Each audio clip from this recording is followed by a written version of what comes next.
The headlines are the ones characterized by violence, force, and the play of powers, where one side loses, the other side wins.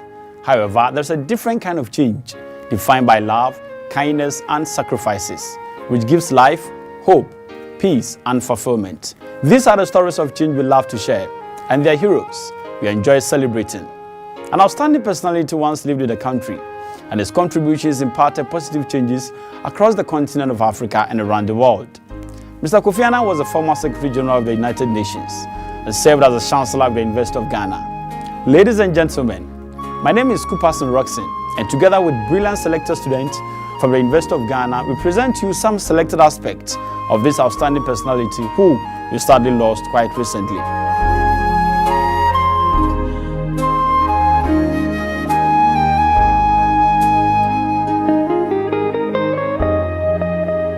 Mr. KOFI ANNAH was a Ghanaian diplomat who served as the 7th General Secretary of the United Nations from January 1997 to December 2006.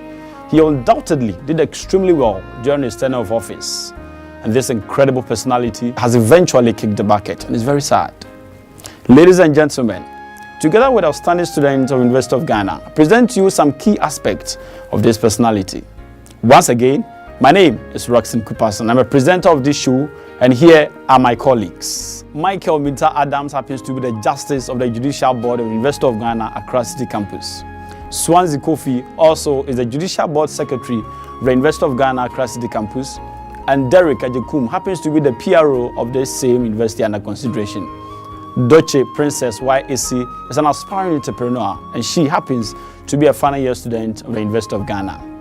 Now, we begin with his family. Undoubtedly, KOFI ANNAH was a family man. We go and look at some of the issues that is in connection with his family. We check his wife, his children, and any other category that can be connected to his family. In 1965, KOFI ANNAH married Titi Alakija, a Nigerian woman from aristocratic family. Several years later, they had a daughter called Ama and later a son called Kojo. The couple separated in the late 1970s and divorced in 1983. In 1984, that's a year later, KOFI ANNAH married a woman called Nane Annan, a Swedish lawyer at the UN and a maternal half-niece of diplomat known as Raoul Wallenberg. This woman had a daughter called Nina from her previous marriage. He was born in the Konjo section of Kumasi in Ghana on 8 April 1938. He had a twin sister called Ifo Atta. Unfortunately, she died in 1991. They both shared the middle name Atta, which in the Akan language means twin. Annan and his twin sister were born into one of the country's Ashanti and Fanti aristocrats' family. Both of their grandfather and uncle were tribal chiefs. It takes a noble man to notice the sufferings of others, a good man to care about them, and a brave man to actually do something about it. Because of the academic brilliance of Mr. KOFI ANNAH, the Ghanaian government decided to award him a scholarship. He did extremely well in the academic field. He also had a great scholarship from outside the country. We go and listen to much more better about what characterized the scholarship. From 1954 to 1957, Annan attended the Elite Infancy Pim School, a Methodist boarding school in Cape Coast founded in the 1870s. Annan himself said that the school taught him something special I would like to share with you. Suffering anywhere concerns people everywhere. Interestingly, the year he graduated from Infancy Pim, the then Gold Coast, which is now Ghana, coincidentally gained independence from the British. In 1958, he began studying economics at the Kumasi College of Science and Technology, which is now KNUST. He received a Ford Foundation grant. It is a New York headquartered globally oriented private foundation with the mission of advancing human welfare. It was created in 1937 by Edsel Ford and Henry Ford. This enabled him to complete his undergrad studies in economics at McAllister College in St. Paul, Minnesota, United States in 1961.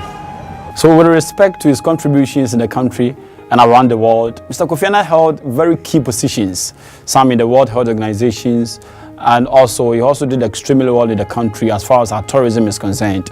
As we listen to much more about his career, we'll be extremely excited to have a knowledgeable base as far as his contributions in the country and as far as around the world is concerned.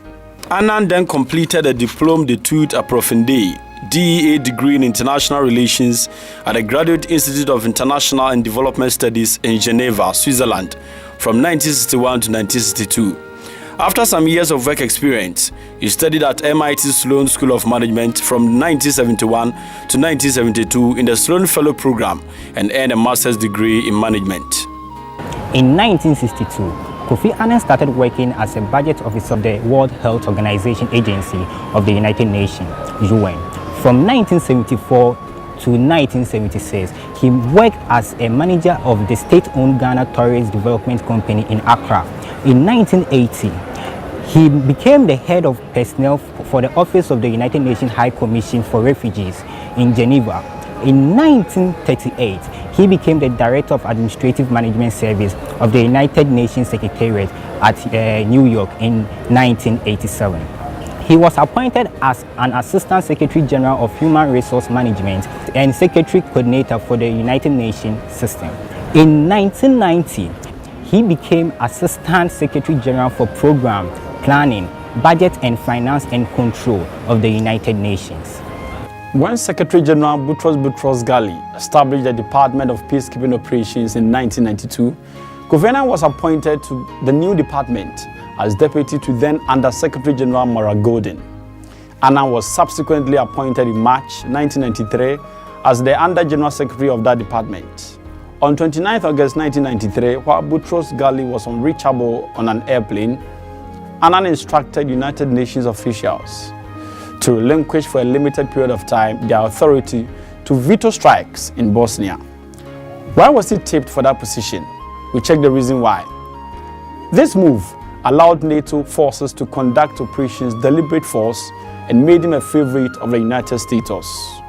According to Richard Holbrooke, Annan's ghastly performance convinced the United Nations that he would be a good replacement of Boutros Ghali. He was appointed a special representative of the Secretary General to the former Yugoslavia, serving from November 1995 to March 1996. Even though Annan did vehemently well in most endeavors, but he was also most at times criticized.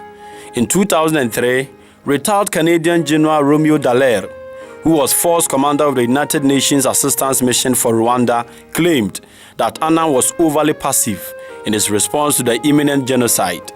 In his book Shake Hands in the Devil, The Failure of Humanity in Rwanda 2003. He was also criticized for holding back UN troops from intervening to settle the conflict and from providing more logistical and material support. Again, Dallaire claimed that Annan failed to provide responses to his repeated faxes asking for access to a weapon repository. Such weapons could have helped Dallaire defend the endangered Tutsis.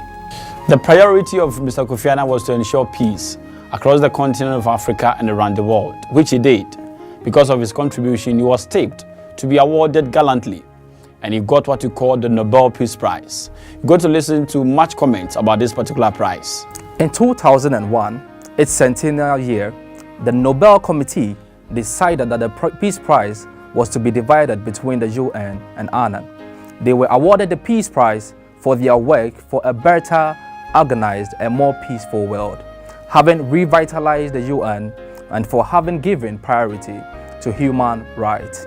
The Nobel Committee also recognized his commitment to the struggle to containing the spread of HIV in Africa and his declared opposition to international terrorism. There was a particular foundation named after this incredible personality called the Kofi Annan Foundation. It was to ensure that people who possibly needed help, this foundation would go a long way to help them. It also had a greater aim of ensuring peace across the length and breadth of the country and around the world. In 1996, Secretary General Boutros Ghali ran unopposed for the second term. Although he won 14 of the 15 votes on the Security Council, he was vetoed by states after 4 deadlock meetings of the Security Council. Boutros Ghali suspended his candidacy, becoming the only Secretary General over to be denied a second term. Annan was the leading candidate to replace him, beating Amara Esse by 1 vote in the first round. However, France vetoed Annan 4 times before finally abstaining. The UN Security Council recommended Annan on the 13th of December 1996, confirmed 4 days later by the vote of the General Assembly. He started his first term as Secretary General on January 1st, 1997. Due to Boutros Ghali's overthrow, a second Annan term would give Africa the office of Secretary General for 3 consecutive terms. In 2001, the Asia Pacific Group agreed to support Annan for a second term in return for the African Group's support for an Asia Secretary General in 2006 selection. The Security Council recommended Annan for a second term on 27th June 2001, and the General Assembly opposed his reappointment on 29 June 2001. So basically, he served from January 1st, 1997 to 31st December 2006. Mr. Kofi Annan died on the morning of 18th August in Bern, Switzerland, at the age of 80 after a short illness. The body was returned here in Ghana from Geneva in a brief solemn ceremony at the Kotoka International Airport in Accra on 10th September 2018. His coffin draped in the blue UN flag was accompanied by his widow Nani Annan, his children and senior diplomat from international organization. On 13th September 2018, a state funeral was held for him at the Accra International Conference Center. The ceremony was attended by several political leaders from across Africa as well as Ghanaian traditional rulers, European royalties and dignitaries from the international community, including the UN General Secretary Antonio Guterres.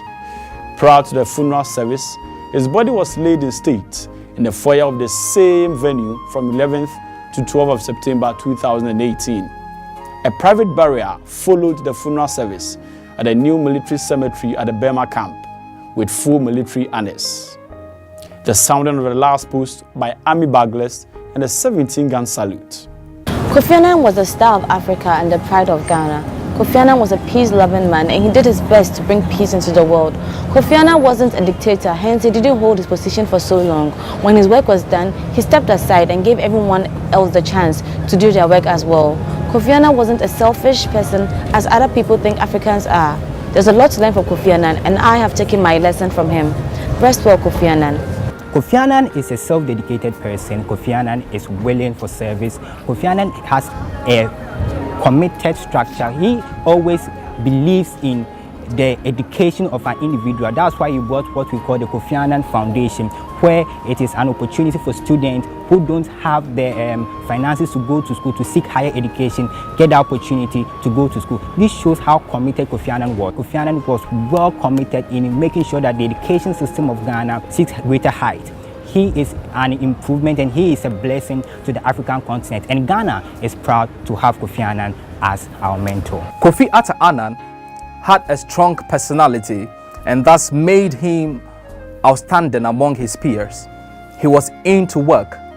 He knew what he was about and he went in for what he wanted. One thing I learned about Kofi Annan is that he was a selfless leader who would give up his all for the benefit of others. Thanks very much for your time, ladies and gentlemen. We hope you have learned a lot from what we presented to you. God bless us all.